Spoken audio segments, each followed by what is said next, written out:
ഒരു യാത്രയിലാണ്. ഈ യാത്ര നമ്മൾ സാധാരണ ട്രിപ്പ് പോകുന്ന പോലെ ഉള്ള ഒരു മാനസികാവസ്ഥയിലല്ല. എന്താ പറയുക, വളരെ വികാര നിർഭരമായിട്ടുള്ളൊരു യാത്രയാണ്. ഈ യാത്രേൻ്റെ ഉദ്ദേശ ലക്ഷ്യങ്ങളും വേറെ തന്നെയാണ്. നമ്മൾ ഇതുവരെ കാണാത്ത, നമ്മളിലൂടെ കടന്നു പോവാത്ത പല വഴികളാണ് ഈ യാത്രയിലുടനീളം, ഈ യാത്രയുടെ എൻഡിൽ നമുക്കുള്ളത്. അത്രയും മനസ്സിന് സംതൃപ്തിയുള്ളൊരു, റാഹത്തിന് വേണ്ടിയിട്ടുള്ളൊരു യാത്ര കൂടിയാണ്. ഒരുപാട് വർഷങ്ങൾക്ക് മുമ്പ് വിട്ടുപോയ ഒരു സാധനം തിരിച്ചേൽപ്പിക്കാൻ വേണ്ടിയിട്ടാണ്.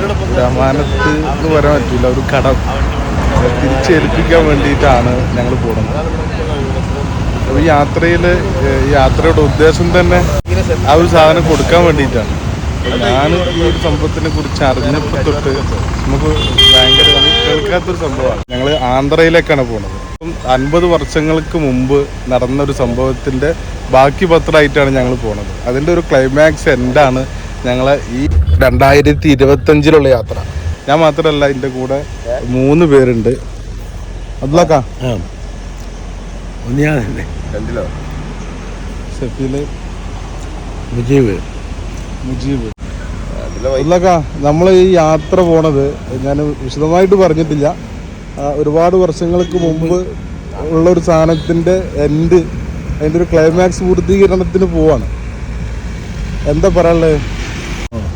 കൊല്ലങ്ങൾക്ക് മുമ്പുള്ള ഒരു സംഭവമാണ് അത്. തീർക്കാൻ വേണ്ടി പോകുക എന്നുള്ളത് ജീവിതത്തിൽ വലിയ സന്തോഷം മാത്രമല്ല, എത്ര പോലെ ആയുസ് തന്നെന്ന് പറഞ്ഞാൽ എനിക്ക് കൊടുക്കണം എന്നുള്ള, അത് തീർക്കണം എന്നുള്ളൊരു മനസ്സും കൂടി ഉണ്ടാക്കിയെന്ന് പറഞ്ഞാൽ അത് കൊല്ലങ്ങൾക്ക് മുമ്പേ അതുണ്ട് കൊടുക്കണം. പക്ഷേ സമയം കിട്ടിയിട്ടില്ലായിരുന്നു. ചിലപ്പോൾ പലരും ഏൽപ്പിച്ചിട്ടും ആരും ചെയ്തില്ല. അങ്ങനത്തെ ഒരു പ്രയാസം എനിക്കുണ്ട്. അപ്പോൾ ഞാനത് കണ്ടുപിടിച്ച് ഇപ്പോൾ രണ്ടാമത് കൊടുക്കാൻ വേണ്ടി മാത്രമാണ് ഇവിടുന്ന് പോകുന്നത്. പ്രിയപ്പെട്ടവരെ, ഒരുപാട് തിരക്കുകൾക്കിടയിലാണ് ഇങ്ങനത്തെ ഒരു യാത്രയ്ക്ക് ഇറങ്ങി പുറപ്പെട്ടത്. ഇപ്പം കേരളത്തിൽ പഞ്ചായത്ത് ഇലക്ഷൻ വരാൻ പോകുന്ന രാഷ്ട്രീയപരമായ തിരക്കുകൾ, ബിസിനസ്സിൻ്റെ തിരക്കുകൾ, അതിലപ്പുറത്ത് 2 ദിവസമായിട്ട് ആരോഗ്യപരമായിട്ട് ചെറിയൊരു ബുദ്ധിമുട്ടുകളുണ്ട്. എന്നിരുന്നാൽ പോലും ഇത്ര നല്ലൊരു കാര്യം കേട്ട ഉടനെ ഇതിനൊരു ഭാഗവാക്കാകാൻ കഴിയുക എന്നുള്ളത് വലിയൊരു കാര്യമാണല്ലോ. അങ്ങനെ ഇറങ്ങി പുറപ്പെട്ടതാണ്. ഇൻഷാ അല്ലാഹ് ബാക്കി കാര്യങ്ങൾ വരും വഴികളിൽ പറയാം. അപ്പോൾ ഞങ്ങളിങ്ങനെ യാത്ര പോയിക്കൊണ്ട് തന്നെയാണ്. ഇൻഷാ അല്ലാഹ് ഞങ്ങളൊരു ഇതിൻ്റെ ഒരു അധീനത്തെത്തുമ്പോൾ അടുത്ത വീഡിയോ ഉണ്ട് അല്ലേ? അതെ. ഭയങ്കര ടാസ്ക്കാണ് ഈ യാത്ര. കാരണം കുറേ സംഭവങ്ങളുണ്ട്. അടുത്തതിൽ പറഞ്ഞു കൊടുക്കാം. അതെ, ഇൻഷാ അല്ലാഹ്.